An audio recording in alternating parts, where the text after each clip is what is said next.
गरीब बहू के लिए लाई दो सहेली अमीर खाना। गीतू जमीन पर बैठकर नमक रोटी खा रही होती है। तभी उसकी सहेली पल्लवी और अनन्या ढेर सारी शॉपिंग बैग्स लिए वहां आती हैं। उन्हें देखकर वो अपनी गरीब खाने की थाली छिपाते हुए कहती है, अरे पल्लवी, अनन्या, तुम दोनों यहाँ? अच्छा रुको, मैं जरा आती हूँ। गीतू खाने की थाली लेकर रसोई में चली जाती है। तभी पल्लवी कहती है, अनन्या, तूने देखा, गीतू नमक रोटी खा रही थी। सच में एक गरीब की जिंदगी भी कोई जिंदगी नहीं होती, उन्हें अच्छा खाना भी नहीं मिलता। तू चिंता मत कर, आज हमारी सहेली 7 स्टार होटल में बैठकर अमीरों वाला खाना खाएगी, क्योंकि आज उसका जन्मदिन जो है। अरे तुम दोनों क्या बातें कर रही थी जो मेरे आते ही चुप हो गई?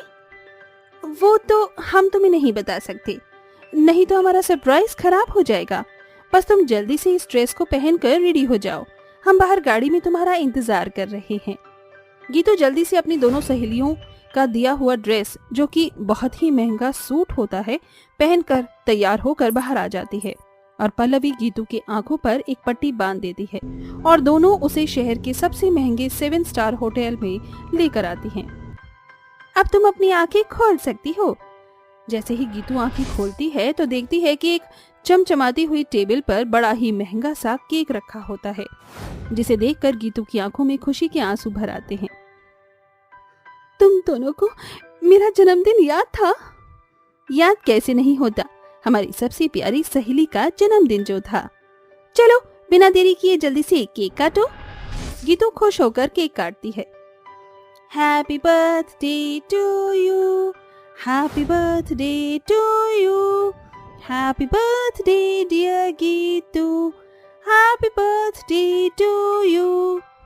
हैप्पी बर्थडे हमारी प्यारी सहेली। इसके बाद पल्लवी गीतू के मनपसंद का खाना ऑर्डर करती है। देखो गीतू, हमने सारा खाना तुम्हारी मनपसंद का ऑर्डर किया है, ये लो, पहली बाइट हमारे हाथों से खाओ। दोनों सहेलियां गीतू को अपने हाथों से खाना खिलाती हैं। Ananya, Pallavi, thank you so much, तुम दोनों ने मेरे जन्मदिन को इतना खास बनाया, वरना मुझ गरीब की किस्मत में इतने महंगे 7 स्टार होटल में बैठकर अमीरों वाला खाना कहाँ होता। तुम दोनों बाकी अमीरों की तरह बिल्कुल भी नहीं, तुम दोनों का दिल बहुत बड़ा है, तभी तो मुझ गरीब के पास एक नहीं बल्कि 2 अमीर दोस्त हैं। कि तो आज तो तुमने खुद को गरीब कह दिया, मगर फिर कभी मत कहना। नहीं कहूंगी अनन्या, देखो ना, इस टेबल पर कितना सारा खाना बचा है, क्या मैं इस खाने को घर ले जाऊं ताकि मेरे माँ पिताजी भी अमीरों वाला खाना खा लेंगे? हाँ गीतू, मैं खाना पैक करवा देती हूँ। इसके बाद गीतू अपने घर आ जाती है। माँ, पिताजी, आज आपको रूखा सूखा खाने की जरूरत नहीं, देखो आपकी गरीब बेटी अमीरों वाला खाना लेकर आई है। गीतू बेटी, तेरे लिए एक रिश्ता आया है। तू तो जानती है बेटी, हम लोग कितने गरीब हैं, और फिर जिससे तेरी शादी होने वाली है उन लोगों ने हमसे दहेज की मांग भी नहीं की। मगर पिताजी। हाँ कह दे गीतू बेटी, तू तो जानती है तेरे पिताजी के पास इतने पैसे नहीं जो दहेज दे सके। इससे पहले कि ये दुनिया जमाना मुझे और तेरे पिताजी को तेरी शादी ना होने का ताना मारे, तू मान जा।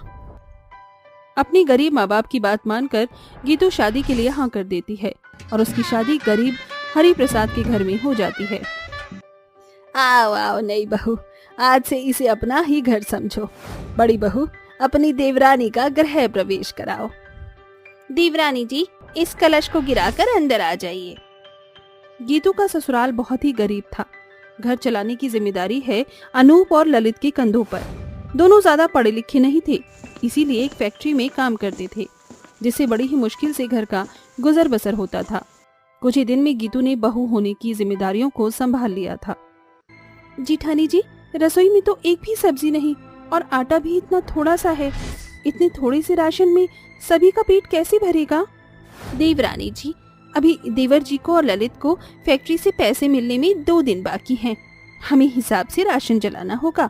ये थोड़ी सी दाल और आधे आटे की रोटी बना दो। गरीबी के कारण गीतू सभी के हिस्से की 2-2 रोटियां गिन कर बनाती है और सभी को दाल रोटी खाने को देती है। गीतू बहू, खाना बन गया क्या? जी बाबूजी, अभी लाती हूँ। चाची चाची, मुझे और चिंकी को भी बहुत जोरों की भूख लगी है, हमारे लिए भी खाना ले आओ। गीतू सभी को दाल रोटी परोस देती है सभी खाना शुरू करती हैं। अरे वाह चाची, आपने कितनी स्वादिष्ट दाल बनाई है। एक रोटी और दे दो।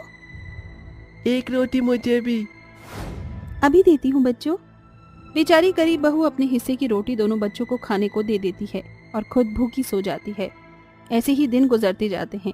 गीतू हर दिन अपने ससुराल वालों को खिलाने के बाद आखिर में खाती है, जिससे उसे सबसे थोड़ा खाना मिलता और कभी कभी तो खाना ही नहीं बचता था, जिसे देखकर एक दिन अनूप कहता है, क्या बात है गीतू, तुम अपने खाने पीने पर ध्यान नहीं दे रही हो क्या? मैं देख रहा हूँ तुम बहुत ही कमजोर होती जा रही हो। अजी ऐसी कोई बात नहीं है, मैं अच्छे से खाना खाती हूँ। गीतू अपने पति अनूप से झूठ बोल देती है। एक तरफ जहाँ गरीब घर की बहू बनकर गीतू को रूखा सूखा खाने के सिवा कभी अच्छा खाना नहीं मिलता, वहीं उसकी दोनों सहेलियां अनन्या और पल्लवी अच्छी जिंदगी जी रही होती हैं। एक दिन दोनों सहेलियां एक कॉफी शॉप में एक दूसरे से मिलती हैं। अनन्या, कितने वक्त बाद हम दोनों मिल रहे हैं। हाँ, तू अब्रॉड जो चली गई थी, अब तू आ गई है, तो मैं सोच रही हूँ क्यों ना हम दोनों अपनी सहेली गीतू से मिलाएं। वैसे भी परसों उसका बर्थडे है, हम उसके ससुराल चलकर उसे सरप्राइज देंगे।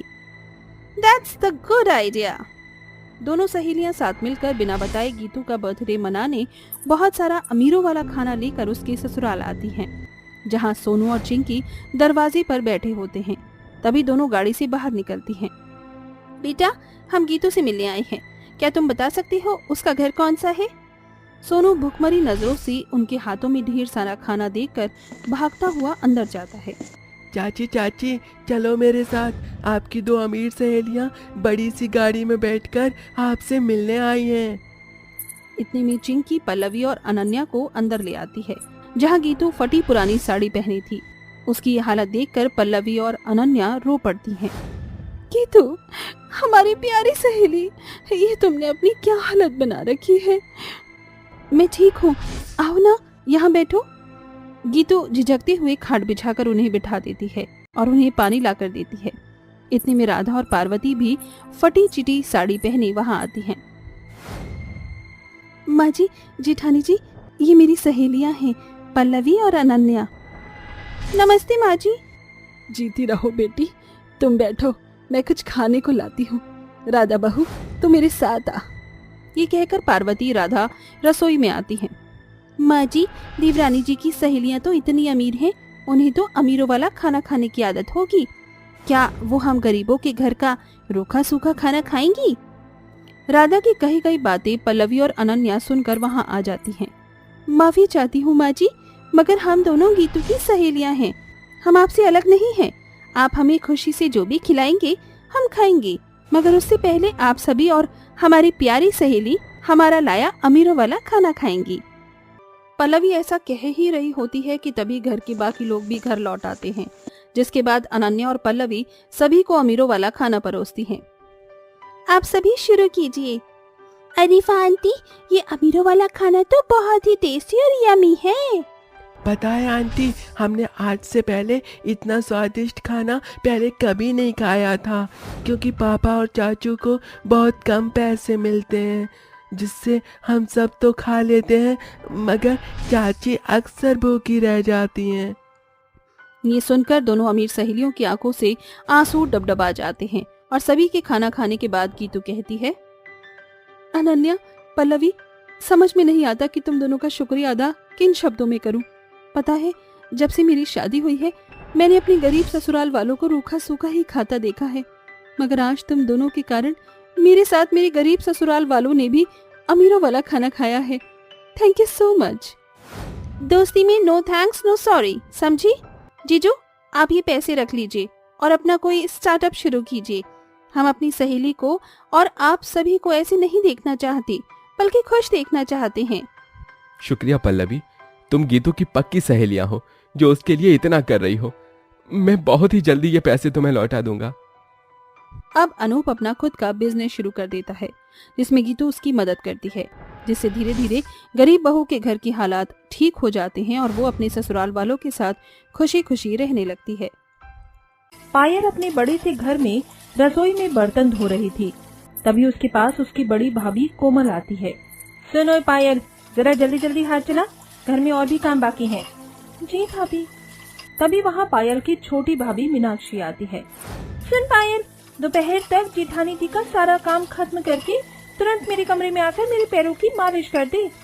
जी भाभी, ये काम खत्म करके आती हूँ। बर्तन अच्छे से साफ कर पायल, वरना पिछली बार जैसे धुलाई की थी ना तेरी, इस बार उससे भी ज्यादा पीटूंगी। तू जल्दी जल्दी हाथ चला, और भी काम बचे हैं घर में। इतना कहकर मीनाक्षी और कोमल दोनों वहाँ से चले जाते हैं। माँ, पिताजी, आप क्यों मुझे छोड़कर चले गए? इन भाभियों ने तो मुझे अपने ही घर में नौकर बनाकर रख दिया। आखिर क्यों मेरी भाभियाँ मुझ पर इतना जुल्म कर रही है? क्यों मेरे साथ ये दोनों नौकर जैसा बर्ताव कर रही है? मैं किसे सुनाऊं अपना दुख? पायल रोने लगती है। आखिर ये पायल है कौन और उसकी भाभियाँ उस पर इतना जुल्म क्यों कर रही हैं? तो इस बात को जानने के लिए हम चलते हैं इस कहानी के पिछले मोड़ पर। दामिनी नाम की एक बूढ़ी महिला अपने बड़े से घर में लेटी अपने जीवन की आखिरी सांसें ले रही थी। उसके पास उसके 2 बेटे सुरेश और रमेश और 2 बहुएं मीनाक्षी और कोमल और बेटी पायल थी। माँ, ये क्या हो रहा है आपको? भाई, माँ को डॉक्टर के पास लेकर चलिए ना। नहीं पायल बिटिया, डॉक्टर को बुलाने की कोई जरूरत नहीं है। अब मेरा समय आ चुका है। रमेश, सुरेश, अपनी बहन पायल का ख्याल रखना। बच्चों, इसकी आंखों में कभी आंसू नहीं आने देना।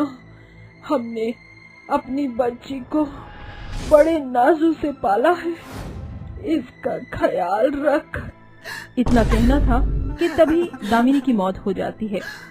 अपनी माँ की मौत के बाद रमेश, सुरेश, पायल तीनों भाई बहन खूब रोने लगते हैं।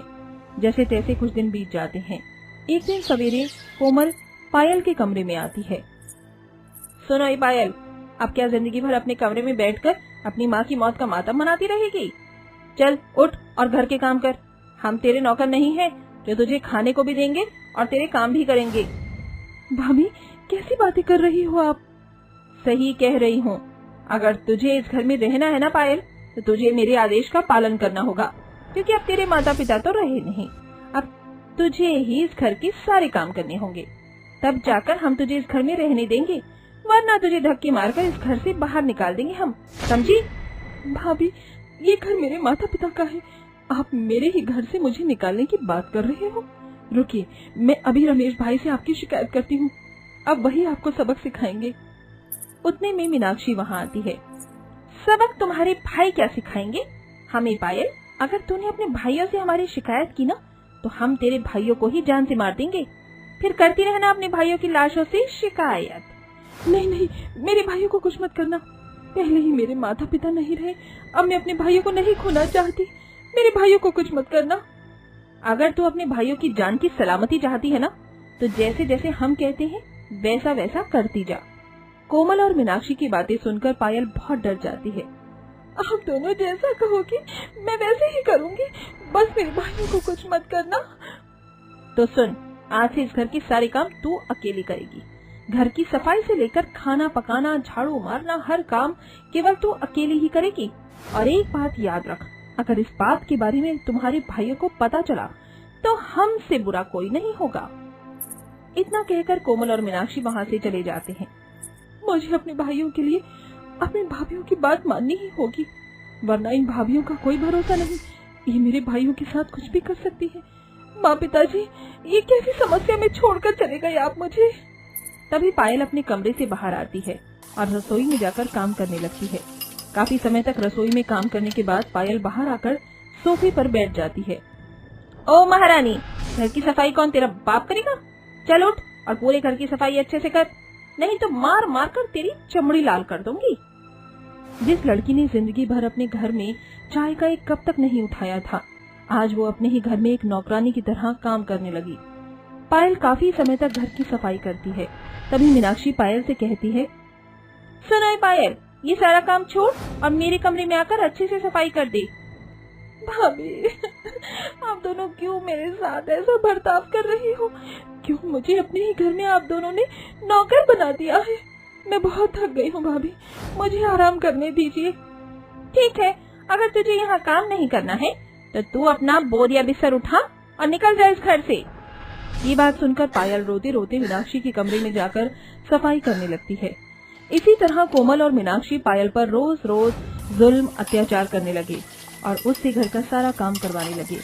पायल बेचारी अपने भाइयों की जान की खातिर अपनी भाभीयों की हर बात मानने लगी और उनकी नौकर बनकर उनका सारा काम करने लगी।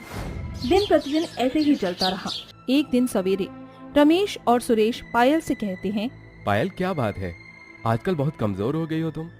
बहन कोई परेशानी है क्या तुम्हें? ये बात सुनकर पायल अपने दोनों भाइयों के गले लिपटकर खूब रोने लगती है। क्या हुआ पायल, तुम रो क्यों रही हो? कोई तकलीफ है क्या बहन तुम्हें? भाई मेरी शादी करवा दीजिए, इस घर में मुझे माता पिता की बहुत याद आ रही है। मैं नहीं रहना चाहती अब इस घर में, मेरी शादी करवा दो भाई। पायल तू उदास क्यों होती है बहन, हम है ना तेरे भाई, हम तुझे कभी कोई तकलीफ नहीं होने देंगे। अगले दिन सवेरे, पायल घर में बहुत सारे गंदे कपड़े हो चुके हैं, तू पहले सारे गंदे कपड़े धो ले। सुन पायल, ये काम बाद में करना, पहले बाजार से मेरे लिए ताजी वाली भिंडी ले आ। पायल जो काम मैंने तुझे दिया है पहले वो कर, बाकी का काम सब बाद में करना। नहीं मीनाक्षी, पायल पहले मेरा काम करेगी। पायल तू जा और भिंडी ले आ। ये क्या बात हुई जेठानी जी, पायल को काम पहले मैंने कहा है।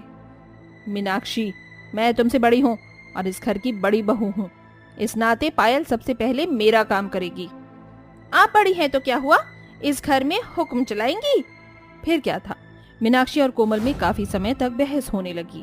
ठीक है मीनाक्षी, अब पायल को लेकर हमारे बीच बंटवारा होगा। सवेरे से दोपहर तक पायल केवल मेरा काम करेगी और दोपहर से रात तक तुम्हारा।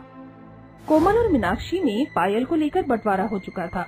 अब अगले दिन से पायल सवेरे से लेकर दोपहर तक केवल कोमल का ही काम करने लगी और दोपहर से लेकर रात तक मीनाक्षी का काम करने लगी। इस तरह दोनों जेठानी देवरानी अपनी ननद को सताने लगे और उससे नौकरों की तरह अपने घर का सारा काम करवाने लगे। पायल बेचारी अपने भाइयों की खातिर अपनी भाभीयों की हर जुल्म को सहती रही। एक दिन पायल को उसी गांव के एक अजय नाम के लड़के का रिश्ता आता है। ये देखकर रमेश और सुरेश पायल की शादी अजय से करवा देते हैं, जिसके बाद पायल अपने ससुराल चली जाती है। कुछ दिन ऐसे ही बीत जाते हैं। एक दिन सवेरे, जेठानी जी, ये पायल जब से इस घर से गई है हमारी जिंदगी से तो जैसे आराम ही चला गया है, रात दिन बस काम काम काम। हाँ मीनाक्षी, सही कहा तुमने, पायल के रहते हमें कोई काम करने की जरूरत ही नहीं पड़ती थी, वो हमारा सारा काम कर लेती थी। पर जब से वो गई है तब से हमें ही इस घर का सारा काम करना पड़ रहा है और घर का काम करते करते तो पूरी हालत ही खराब हो रही है। मैं क्या कहती हूँ जेठानी जी, हम एक बार पायल की ससुराल जाकर आते हैं ना, हम भी तो देखें कि आखिर पायल का ससुराल है कैसा। उसके बाद कोमल और मीनाक्षी दोनों मिलकर पायल के ससुराल में आते हैं। पायल के ससुराल में उसका पति अजय और सास उर्मिला थी। पायल जब अपनी भाभीयों को अपने ससुराल में देखती है तो वो बहुत खुश हो जाती है और वो कोमल मीनाक्षी की बहुत अच्छे से खातिरदारी करती है। अपने प्रति अपनी ननद का ऐसा प्यार देखकर मीनाक्षी और कोमल की आंखों में आंसू आ जाते हैं। भाभी, मैं बहुत खुश हूँ कि आप दोनों मुझसे मिलने मेरे ससुराल आए। आप दोनों यहाँ आए ना तो मुझे ऐसे लग रहा है जैसे मेरे माता पिता मुझसे मिलने आ गए। पायल, हमने तुम पर इतना जुल्म किया, तुम्हें इतना सताया, फिर भी तुम इतनी जल्दी इतनी खुशी से खातिरदारी कर रही हो, हमें इतनी इज्जत दे रही हो। हमें माफ कर दे पायल, हम तुम्हें समझ नहीं पाए, हमने तेरे साथ बहुत ही बुरा बर्ताव किया है पायल, हमें माफ कर दे, हम अपने किए पर बहुत शर्मिंदा हैं। बड़े भाई और भाभी माता पिता के समान होते हैं और माता पिता कभी अपने बच्चों से माफी नहीं मांगते। ये बात सुनकर कोमल और मीनाक्षी पायल के गले लिपटकर खूब रोने लगते हैं और उससे रो रो कर माफी मांगते हैं, जिसके बाद पायल मीनाक्षी और कोमल को माफ कर देती है। इसी तरह मीनाक्षी और कोमल को अपनी गलती का एहसास हुआ और वो पायल के साथ हंसी खुशी रहने लगे।